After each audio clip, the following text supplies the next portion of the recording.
Welcome to our channel! Yes, welcome to our channel. Filipino family in the UK travels to Greece! Hanya, Crete. 4 hours ang flight namin dito. First time namin makarating sa Greece. We didn't expect anything. At excited kami kasi hindi namin alam kung ano makikita namin dito. We said we'll just discover the country through Food sights, and sound. and truly we were so amazed by the country. Definitely food muna sa akin kasi may ako kumain. Sa akin, yung mga dagat. It was truly an exceptional place. Breathtaking talaga yung dagat dito. Napakalinis. Napakaganda. Crystal clear yung tubig. Ito naman, yung sound ng paligid. Ang ganda, tahimik. Sobrang tahimik at yung mga hikers dyan, mag-i-enjoy kayo dito. Ang ganda talaga puntahan nito. Highly recommended. If not for the language, ay para ka na rin nasa Pilipinas. And the people are very friendly. Sobrang friendly po ng mga tao dito. All smiles all throughout our travel. And watch our vlog. Keep watching. We have so much things to share to you guys. Si Miguel, wala ni. Eh, si Sheila. Sobrang bit-bit. Passport bag. Parang ano, budget nito. Excited, sarado. Tayo na una. Nauna tayo, June! Okay na, tayo tayo dito. Yan yung aeroplano natin, June, oh. Mag-aantay na lang tayo. Sige na.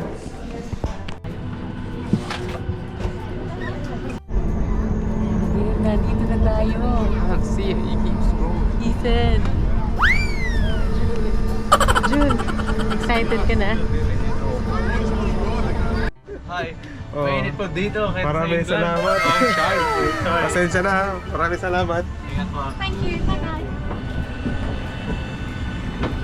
Pilipino pala eh. Sige. Maraming salamat.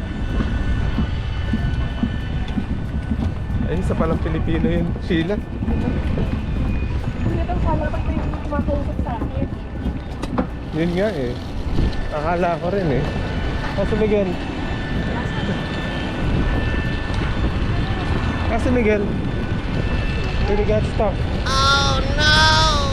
Yeah, brother. I don't know. Where is he? Wait for him. You can stop here.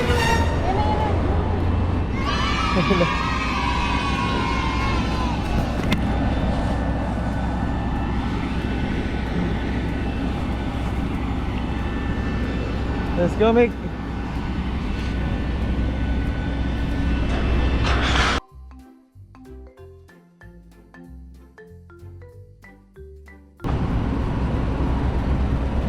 Ayun, nakalan na kami dito. Tama na yung temperature, hindi masyado mainit. Pero ang taas ng araw. Medyo nahilo na konti. Ano ni, anong Yes, nandito first? na tayong init. Nandito Parang kami. Pilipinas. At mainit at excited na. Excited talaga. Pero kailangan muna natin kumuha ng sasakyan. Ng kotse. Hindi ka namin. Kailangan natin ng kotse. At basa na syempre. Basa sa init. Who would expect na mainit talaga siya. Ito yung mga ano lang to, no? 24, no? 22, 24. Mga 25 degrees. Oo. Mag-alas 4 na ng hapon. Ang sarap. Sarap ng init ng araw. Saka kutis. Pero ano, no? Aga natin gumising. Kaya Hindi na medyo, natin tulog. medyo pagod tayo. Sa kalahating oras na ang tulog natin eh. Ano na lang, sumama na lang kayo. Ipapasya namin kayo dito. Saan tayo ni? Nasa may Crete. Greece. At try natin yung mga local cuisines nila, yung mga pagkain dito. At kasama natin tong ating buddy, si Miguel at si Ethan. Pero kukunin tayo muna natin kotse. Sige na, Nick. Tara, let's go! Let's go! Nandito na tayo at kararating pa lang. Yan, at nagsasatnab na ako. Ako ang human satnab. Dito yung sasakyan namin parang sa bahay lang. Ganda nga eh. Napakalinis din ng mga daan at nandito na tayo sa ating tirahan. Lapit na. Excited na ako. June, we've arrived. Nandito na tayo. At natulog na natin for the 5 days? 7 days? 6 days. 6 days. And Miguel drove us going here. Kompleto na to. Ito itong At, property. Bago pa, no? Meron tayo lutuan. May fridge, may oven, Dalawang banyo. May maganda dito ang veranda. Ayan, oh. Diyan tayo kakain. Ano naman pa? Ano naman yun? Sarap, parang Pilipinas ang panahon, June. Sarap talaga. Mainit. Init. Saktong-sakto. At nakapili ng kwarto sila Miguel, Ethan. Actually, una ito yung gusto nila. Ito. Pero sabi namin, dito kami. Dito Kasi na may lang kami. ensuite. O, tingnan, buksan natin to. Kasi may ensuite dito. Buksan natin yung ilaw. Ay, yung ilaw yung switch. Hindi, buksan Teka, mo na lang buksan yan. ko to. It's gonna be closed. May access din papunta sa Ayan. veranda yun. Ito paghatak nito para mabuksan mo tong blinds. Yan, at may aircon na Ito kasama. yung ensuite. Ang ganda, no? Linis. At si Ethan magtatagal doon sa shower. Ethan, Tingnan mo, tingnan mo, tingnan mo. Dito, may yung hot water, gagana lang daw siya kung may araw. Sabi nung lalaki. Yan, June. Saka on natin yung hot water. Ito naman yung isang shower. Katabi lang naman, no? May kasama pa siyang washing machine. Okay. Ito naman yung second bedroom. Pink ang kanyang motif dito. Yan. We won't open this one kasi Nasa main road eh. Nasa city talaga tayo. nasa sentro. At ayun, simulan na natin. Simulan natin ang adventure. Pagpasyal. June. Yes, Sheila. At tayo naman mag-try ng local food nila. Yan. At tayo ng lokal para mas Lokal na kakainan. Pero ano bang yung nakita natin kahapon? Gyros? Gyros ba yun? Try natin yun. At malapit lang dito. Parang bar dito, June. Parang ano lang to. Sige, tawid muna tayo. Oh, Sheila, excited ka na ba mag-try ng kanilang Definitely. local na pagkain? Definitely. At maganda nito kasi talagang Local talaga. tsaka yung mag-asawa nagluluto, Ayun, no? Nandun, pinakita Itong natin. daan nga, ginagawa. Sayang, no? Pinili ko lang. Nakita ko lang to kasi sa review. Mataas yung review, tsaka maraming kumakain. Teka, lalagay ko yung review. ba anyways? May taas. Gusto gusto namin nagtatry ng mga ganito, yung mga simple lang at local. Local na Kasi pagkain. parang mas authentic Pag nandito ka sa kanya, itry nyo to at masarap. sa kanya. Sa Kanya, kanya. kanya. Kaya dahan-dahan Teka. kasi ang bilis eh. Yan. We always want to try yung mga local food wherever we're going. Yes. Highly recommended. Ang household food talaga. Eto si Lola and Lolo, they were very friendly to us at iniskaso talaga nila kami. Oh, very accommodating, no? Ang bait-bait nila. At marunong sila mag-English. Sinerch pala namin ito sa Google Maps. Maps kung ano yung mga recommended na mga bumibisita dito. Oh, highly recommended to. Kaya try natin. Malapit lang to sa tinitira natin dito sa kanya. We were so surprised kasi reasonable yung price.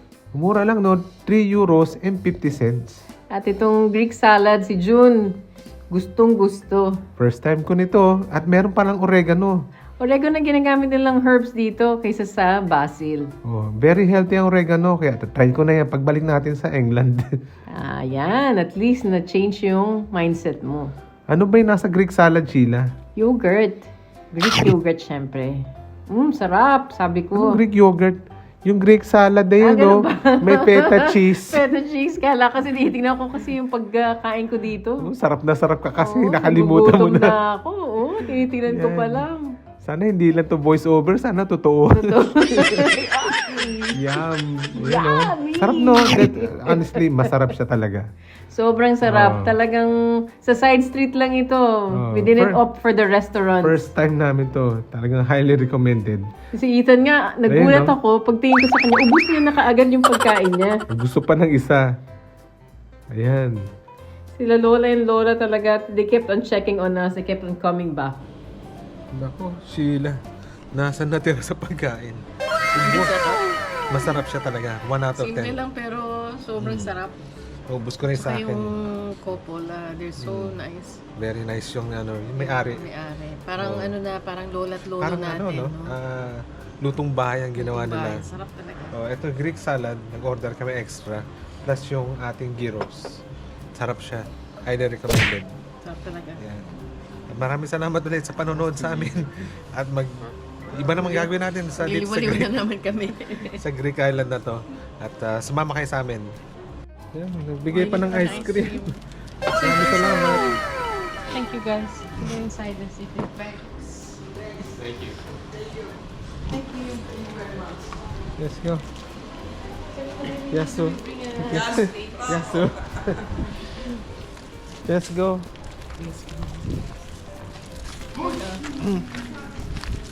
Yan, binigyan pa tayo ng ice cream. Ang bait, no? Yan, maraming salamat. Nagbigay pa ng ice cream. Naiiyak ako. Naiiyak ako. Pero masarap talaga siya. Masarap yung pagkain. May lola. Ano siya, parang household na pagluto. Mas gusto ko yung mga ganun kasi yung Oo. Sarap yung luto niya, no? This is just the start and we have got so much more vlogs to share to you from this trip. So, stay in touch. At makikita nyo yung mga Pilipinong na-meet din namin along the way. At mga beaches na napuntahan natin sa susunod nating vlog. At saka yung mga pagkain. Oo naman. Kaya, stay tuned. Yes, keep on watching.